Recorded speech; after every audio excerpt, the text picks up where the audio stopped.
I'm talking today to the effervescent, vibrant, vivacious Cassidy-Rae, who is Ray of Sunshine, pun fully intended, in the country music world. Cassidy-Rae, lovely to see you.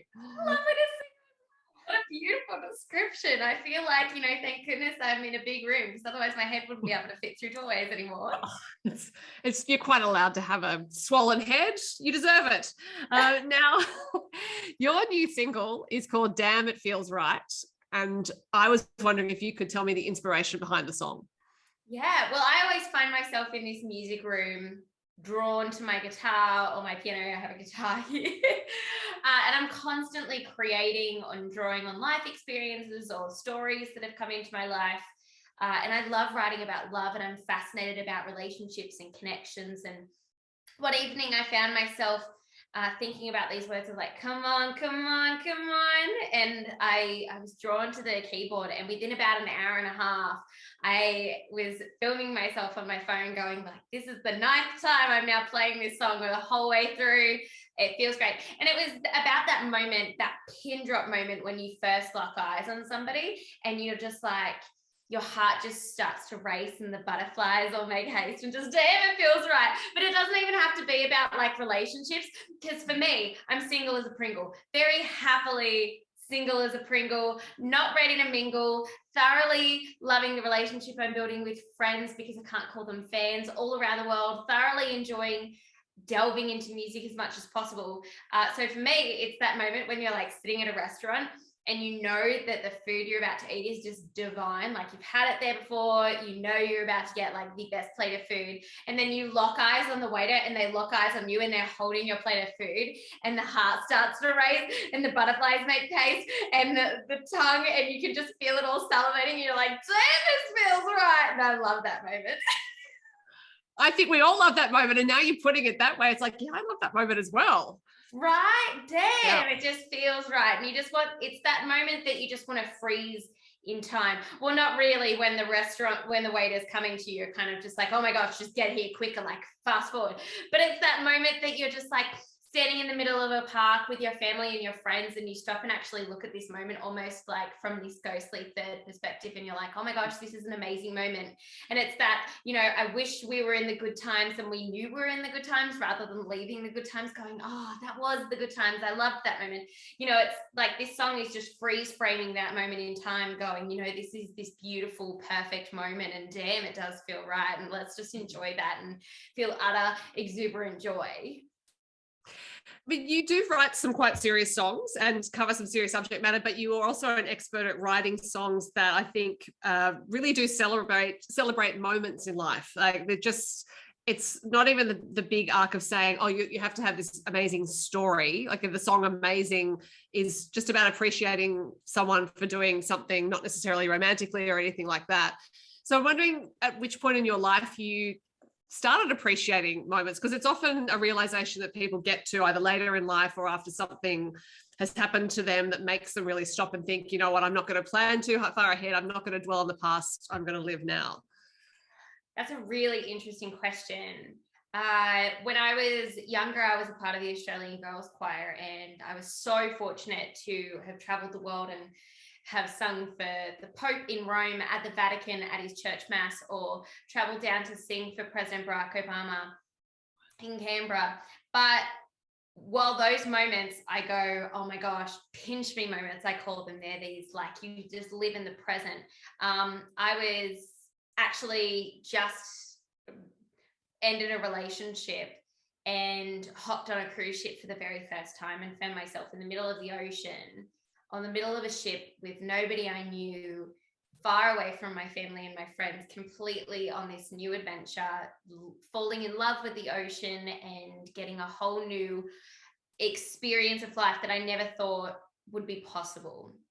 And I was reading this book called Present Over Perfect by Shonda Quitz, which was all about feeling that moment and being present in the moment rather than striving for perfection, which I think during that relationship that had just ended, I was constantly trying to reach a pedestal, which just kept getting higher and higher, that I could never reach no matter what I did. I wasn't good enough. I wasn't pretty enough. I wasn't smart enough. And, I wrote that song before I'd even realized, which was more, I wasn't independent enough. I was too close to my family and friends. I wasn't making enough money. He didn't like my music. And I found myself constantly trying to be perfect and be this person that he needed to be in the relationship, and I still wasn't making it no matter what I did. And so that relationship terminated. I found myself on a cruise ship doing exactly what I wanted to do and taking a step out. And this book, Present Over Perfect, was all about finding that moment of inner peace and taking a breath and absorbing it. And I couldn't help but, with every chapter, bursting out into tears, with like thousands of other cruisers passing by with me just on the top deck, like bawling my eyes out to this book. But to me, that was the first moment that I just went, oh my gosh, I've been striving for this perfection that is unattainable, and this setting a bar for myself that I really didn't need to set, because I was already striving to be better. I was trying to be something that I wasn't, rather than just enjoying the moment. And from that moment on, I remember going, I want to be 80 or 90 or 100. I want to be ending up on my deathbed going, I had a good life, rather than going, I wish I did things. So to answer your question, it was that moment that I went, that's present. I want to be in these moments and enjoying these moments and reflecting on these moments and making the best of every possible opportunity that comes my way. And that's kind of what's drawn and diverged a lot of the songwriting that's taken place. Rather than writing about a whole experience or a story is the start to beginning to end of a song, is this whole entire novel just focus on this one specific moment and that feeling and that emotion, because that in itself is this beautiful love story that deserves to have its moment to shine and be told. So yeah. It's and you're absolutely right. That's what your songs do. They really are like this little jewel of a moment, and I think therefore they can be enjoyed over and over and over again, if you know what I mean, because it's not a whole story. So therefore it's not like, oh, I've heard that story. It's putting on the song and thinking, yeah, in this moment I feel I've been happy listening to Cassidy-Rae's song, and then I can listen to that same song again because I'll feel the same happiness again. So I think you've absolutely captured what you intended. But listening to you talk about going on that cruise, it's like you'd already made a big courageous leap. You went off on this work adventure and you knew no one, so it's like you'd set yourself up for a big change anyway, I guess, by being courageous in doing that. Well, I constantly wanted to travel the world. I just said to my family, I said, what I would love is to travel the world and do exactly what I love, which is singing and performing. And then serendipitously, I was scrolling across Facebook back when they had, a friend of a friend likes this event. And it suggested, I had a friend from university interested in an audition. And I went, I've actually not auditioned for anything since I was 10. Let me go and do this. And it was for Carnival Cruise Lines. And I turned up the very next day, auditioned for 3 hours, and they gave me a job right on the spot. And they said, come cruising with us. And I'm like, this is too good to be true. Told my mum at the airport, I'm like, all right, if I come back in a week, I have enough money to get me there, go to Disney World and come back. Like, I'm going to make fun of it no matter what happens. It might be too good to be true, but we're going to give it a go anyway. And I fell in love with it. And for the next 3 years, up until COVID started, I was cruising around America, which was, dream come true moments to be able to travel the States. I'm still stuck on you saying you auditioned for 3 hours. Auditioned for 3 hours. I suppose they had to find out if you could play for that long. No, surprisingly, a lot of it was waiting and just waiting my turn. And they'll be like, can you perform to this sort of demographic? What would you do if you were presented with this sort of demographic? And about talking and how you actually interacted with the company. So how you presented yourself. And it worked out really well. I went over there and I thought I was going to be so good for the job. They were like, come knowing 200 songs. And I was like, she'll be right. I know like 250. I'll be great. I turned up and, working as a musician, it's a lot of it's an entrepreneur. You know, you're working for yourself. And so working for somebody else, I was like, yes, this is going to be great. I'm going to like knock the socks off them. Turned up into the piano bar. My music manager's there and he's like, okay, this is your room. This is where you play each and every night, 6 nights a week. And here are all the request books. And I'm like, that's so cool. What are request books? I've never been to a piano bar before. He's like, okay, so it's like there's like 300 songs in here full of all these songs that guests can request. They have notepads. They're going to put up like slips of paper of songs that they want you to play. And you go for it. And I'm like, great. When are we going to get request books made up for all the songs that I know how to play? So guests can request the songs that I know how to play. And he went, no, these are the books for this show. You start tonight. Good luck. Have fun. See you later. And walked out of the room and I flipped through the book and I knew 3 songs. So I thought I was prepped. I was not. I knew Piano Man, American Pie, and I Will Survive. And I needed to survive. So, you know, definitely an adventure. And I thought the audition had me prepped. I was like, I know how to perform to this demographic. Nope. I had no idea what wagon wheel was. I learned it very, very quickly. So were these songs on piano you had to learn? Like, Yeah. or did you have your guitar with you as well?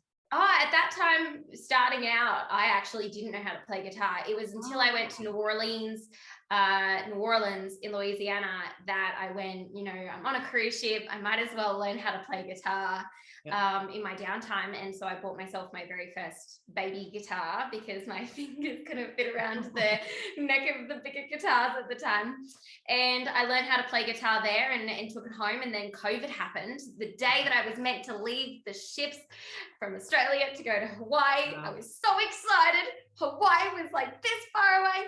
And then COVID happened and borders were shut instantly. And I thought, I'm going to be authentically myself. And I found this silver lining in the pandemic and decided to stream online and continue my Sunday sit downs, which I've been doing for about 2 years 1 year at that point. And I went, you know, I'm just going to stream and I'm going to share this journey and people can see how I learn how to play a whole new instrument. And I learned how to play guitar during COVID. I'm listening to you speak because you did make silver linings, but that's such a big shock actually to have your job immediately stop. And I know it happened to quite a lot of people, and it happened to performing artists in particular. But you were just a performing artist. You were a 6-day-a-week traveling months on end performing artist. So was that, to be able to keep being positive is quite a lot of work, I think, in that circumstance. I think so.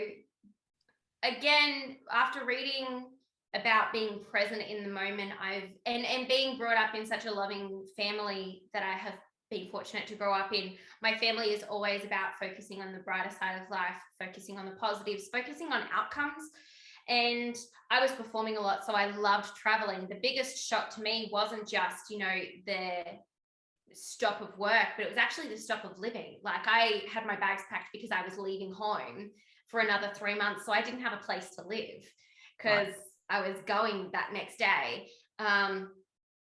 So for me, it was definitely a shock. And at first I just went, I was in utter shock. I just went, this is a phase. I'll pass. I'll be on the next cruise in June. It'll be fine. I'll be in Los Angeles. Nothing's going to happen. Yeah, no, I haven't been on a cruise since. But within about a day or a week, I went, this is my life right now. And I can either sulk and I can either be really upset with the situation, or I can focus on what I can control, which is my actions and my choices and my behaviors and my perspectives. And I don't want to spend a day feeling super sorry for myself when I can be finding this really cool new creative outlet, when I can be able to be a space and place of solace and comfort and good vibes for other people that were going through this, that didn't know how to deal with it. That can be their place that they turn to and find this joy or find this place of connect in the disconnect. So for me, it's never been a really hard thing to look at the positives. I mean, you're always allowed to to be sad, and it's okay not to be okay. And I've definitely had those moments. I've been through a lot of breakups and a lot of hard situations in breakups. You know, it wasn't just the 45-second phone call. It was left on a side of a road. It was, you know, absolutely heartbreaking, and emotional abuse. And, you know, you can feel sad and that's totally okay. But then I just chose to, once that moment was past, move on and go, what can I do and what do I want to do? Well, I want to be happy and I want to continue doing music, and how can I do that? And how can I be able to provide a sense of comfort to others that don't know how to do that? Then, you know, turn to music when words fail, and turn to music as a place of connection when we were so disconnected. I actually want to read out something that a commenter wrote on your underneath your official video for Amazing, because I thought it encapsulated a lot of what I've thought about your music, and you dedicated that video to frontline workers. And so this commenter said, Cassidy-Rae, this song is so amazing, and you may not be a frontline worker during this pandemic or a scientist out there finding a cure, but you have been a constant in our lives for 2 years through this pandemic, spreading your love, positivity, good vibes, friendship, happiness. I could go on. Massive shout out to Ella Taylor. I remember that comment. Yes, I swatted it near the top. I was like, wow, that's perfect. I'm totally copying that and putting it to you. But I think it is that sense of the work that art can do, and the purpose it serves. No, you're not a frontline worker, but on the front line of health, happiness, and mental health, mental well-being, I think art has an important role to play. And so you telling me this part of your story gives some context to the songs you've been releasing over the past couple of years, because there was definitely a purposeful way you went about them, timing and structure of the releases that, you know, just to acknowledge, I could see that was going on. I'm sure other people could, and certainly your commenter could as well. But it's just that sense of not trying to be overly, well, not at all twee, actually, not trying to force the issue, like not trying to say, everyone be happy. It was more, I think, that way you developed of being able to focus on the moment, find a moment to describe it, not actually easy to do, to put it into a song. So your songwriting process, you said that you write on the keyboard there. When you're trying to create that experience in a song, are you actually feeling it for yourself? Like, are you sort of trying to, I don't know, it's a stop-start process to write, but when you're playing that song, you're thinking, okay, I'm trying to capture what I'm feeling here, or are you more thinking, I'm trying to convey this to my listeners? Wow. Thank you for saying that. First of all, thank you for noting the amount of songs that I released and the order that I released them, because I really did think about it. You know, Cheers Y'all was this moment of celebration right as we hit the pandemic. Meant to Be was, you know, that reminder that it's okay not to be okay, what people were in the midst of it. And Amazing really was about focusing on that positive, without being cliche, without being over the top, with just recognizing the importance of what people are going through.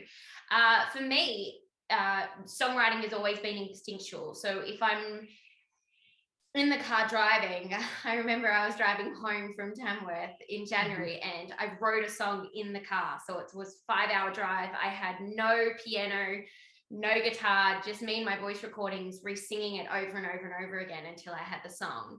And that was while driving, which was very difficult to do, because there was a lot of like pulling over, okay, quick press record, and then I'm just going to start driving. And I have like a 5-hour recording of me just singing it over and over and over again. So as a personal experience, my songwriting is very instinctive. If I feel it, it flows completely subconsciously or unconsciously.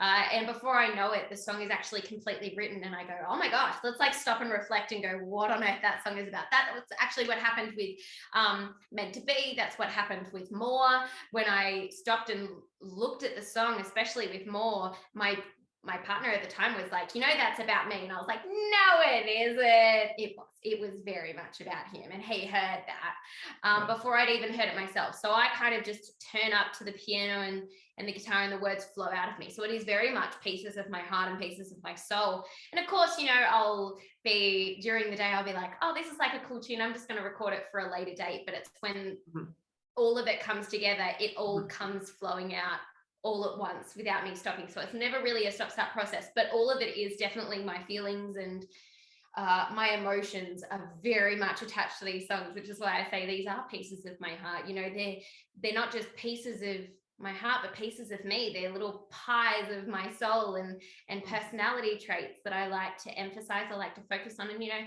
sometimes I've written a story that's based off another conversation that I've heard, but it's, you know, I love writing about love and about connections and about relationships and emotions.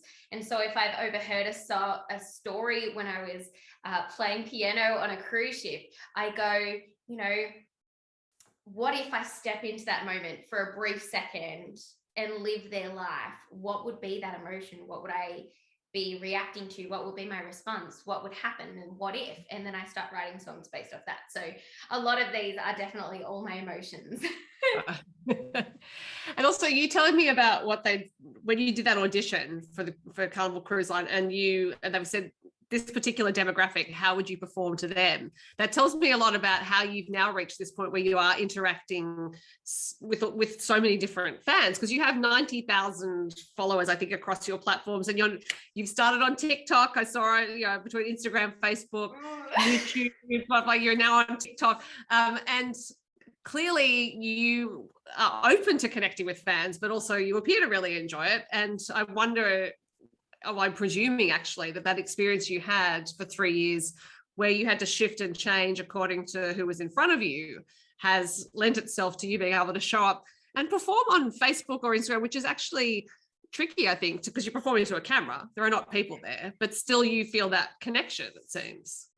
100%. Cruising definitely shaped the way that I became a musician. Before, music for me was an escape, and it was a way, you know, I constantly said when words fail, music speaks, and I was finding a lot of the time my words failing or not being able to fully elucidate my emotions or a certain situation. And when I joined cruising, music became this adventure and it became this fun journey. I was learning so many new songs and so many different sounds and being immersed in different way of life and way of living. And being on a cruise ship and getting to perform to literally hundreds of people night after night, my favorite part about music became this moment that I could bring somebody to utter tears because that was the song that spoke to their heart, or bring a person so much joy and be a part of, you know, hundreds of people's favorite memories. You know, when you're on a vacation, it becomes the best moments of your life. You look back on that moment forever, and I get to be a part of that. And I get to bring joy to that moment and sing their favorite songs and encourage them to sing at the top of their lungs, being unapologetically themselves. And I loved that part about music. In fact, that's what I became more addicted to, was the relationships between myself and an audience. And, you know, to the point that a piano sits in the middle of a room in a piano bar and people just surround you. And I loved being able to connect so much with an audience that they would go off the ship the next day to explore an island like Grand Turk or in the middle of the Bahamas or Turks and Caicos, and they would find internet, go and download my songs, learn the song so they could come back the next night and go, can you play this song and sing the words back to me? Because they connected so much. And that's kind of what's driven me through COVID and through performing online, because I'm not just looking at a camera, I'm looking at the faces of the people that I've met and their photos that they've shared with me and their lives that they've shared with me. You know, that's how they become friends more than just fans, because I talk to them way too much, which I absolutely love. And, you know, they get to literally be a part of this musical journey. It's a lot to be a musician. And, you know, it's not just all roses and it's not just all joy, and it's a lot of hard work, and it's a lot of passion and perseverance and persistence. And there's not a specific path. So to actually have them fully connected and joining me on this journey makes a huge difference and enables me to keep going, and it inspires me to keep going because we're doing it together. So for me, it's become very easy to chat online and on that social space and on that digital space, because it's less about looking in a mirror and more about looking through to somebody and being able to be invited into their homes and their most sacred spaces and their most safe spaces, and bring them joy and bring them light and positivity and feel connected.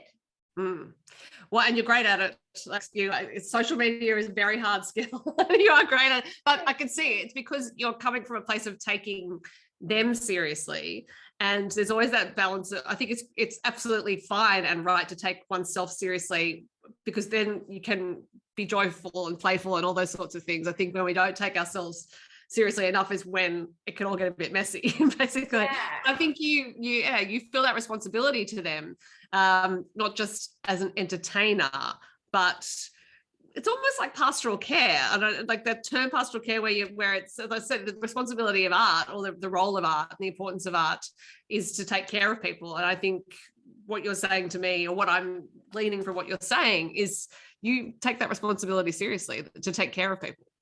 Oh, 100%. I think friendship has become very important to me. I actually grew up in school, and because I was a part of the Australian Girls Choir, a lot of my school friends didn't understand what I was going through. And a lot of those pinch me moments, I would be up at 3 a.m. in the morning, turning up to the airport to sing for Ellen DeGeneres with a packed Sydney airport. Nobody moved, and we're singing Come From a Land Down Under. And then the next minute I'm at school and getting ready for a math test. And they went, what were you doing this morning? And they're like, we were studying. And I was like, I was singing for Ellen. Like, this is so much fun. They didn't get it and they couldn't connect. So that friendship was a little bit disjointed. And, during this musical journey, I found people that are like-minded and that want to be a part of this journey. So it's not just me taking them seriously, but it's them wanting to be a part of this journey with me, that it becomes our stories and our songs. And, these songs are inspired by them. They're emotions that we all feel together because we talk every week. We go through all of the same journey together. So, it's becoming less of a solo project, but more of a collaboration with so many incredible people around the world that just want to be a part and be connected and share these good vibes and these songs. Well, you're now a land lover because you're not cruising. So I would imagine that was also a shift where you had to think about setting up shows on land, basically, and in a country that's been locked down. That wasn't easy, but now things are opening up, and you are going to be playing at the April Tamworth Country Music Festival. But do you have some plans for shows further afield? Because you're a Sydney sider, so I know you play some shows in Sydney. Are you planning to tour at any point this year? Yeah. Don't get me wrong. I still would love to be back out on the sea. I'm a water baby at heart, but I've been loving traveling. I traveled all last year. I kind of was able to weasel my way through lockdowns easing and then restricting back up again. And I made my way through 4 different states on a whole tea tour and found myself in Broken Hill, all the way to Adelaide, up to Bundaberg, out to Wondai, down to Melbourne and Victoria. So it was crazy, and I definitely want to continue that this year. I'll be traveling to the National Folk Festival in Canberra in April, right before the Tamworth Country Music Festival. I was up there already in January, right when they postponed it. I was so ready to go. So I'm excited to be back there again for the entire festival. And then I'll be traveling up to Queensland, traveling all around the country as much as possible. I would love to try and make it to every state and territory this year. It's a big goal, but I want to make it. And I'll definitely be heading to Tasmania. I was actually listed by the Southern Community. Oh, I have it right there. The Southern Midlands Community radio stations as their Entertainer of the Year. Wow. So I'll definitely be heading there to thank them in person and play a couple of shows. So I'm loving traveling, and I'm loving getting to sing for Aussies. It's very different, but just as rewarding. So it'll be a lot of fun to take the camper van and take the piano, which is very different on a cruise ship. Like, I normally just turn up and my piano is there and everything's set up, and now I'm like, oh, I have to actually pack my car on and off constantly. And keyboards are quite heavy to move around. Yeah. I call them my dead body box. And, I love my parents dearly, but my mother could have raised me to play the guitar. She chose for me to learn the piano. So she suffers the consequence. And she comes around with me very lovingly. She's the best supporter and one of my best friends, loves touring with me. But yes, she does have to take a little bit of the weight, given that she was the one that made me learn piano when I was younger. Well, that's fair enough. But it is, I learned piano from a young age as well. It is a very good instrument to have as your bass instrument, because then you've learned to read music. You can play all sorts of pieces, so you can branch out from piano. I loved it. It was, you know, to be honest, when I first started any sort of hobby, it was because my older brother would do it, and we were the closest of siblings. So, you know, he started piano, I would be sitting on the floor, like tapping the floor, because I was playing the piano too, until the piano teacher was just like, yeah, just bring her up on the chair and let her make actually some good noise rather than just rattling on the floor. And then, you know, it was great to have a musical household, because he stopped and I wanted to just play Disney songs, honestly, play something that made me happy, and it grew from there, and it was a lot of fun. And now here you are. Now I realize I've had you talking for quite a long time, and you may wish to get back to your evening. So I'll ask you one last question, which is about other song releases. So you work with Michael Carpenter as your producer. You've obviously been recording fairly steadily. Do you have some other songs in the can, or are you planning to record soon? We have songs. We have songs. Okay. There'll be a lot more music this year. I was chatting with a lot of my community, and they love that each song has its moment. They love that it's like a whole new chapter each time a new song is released, and listening to them, because this is our journey, they want each song to have its moment in the spotlight. So there'll be a lot more singles this year with a lot more stories to tell, and who knows whether an album will be in the works or an EP, but there'll be definitely a lot more songs coming out for people to fall in love with and connect with, and, you know, feel that it's their song, feel that it's relatable and it works to their life. Great. Well, people can connect with you in person, as you said, because you're going to attempt to do all the states and territories this year, and you're already making a good start. So the shows are on your website. Cassidy-Rae, what a pleasure and a privilege it has been to speak to you. Thank you so much. You've made this so much fun. Appreciate you. Thank you.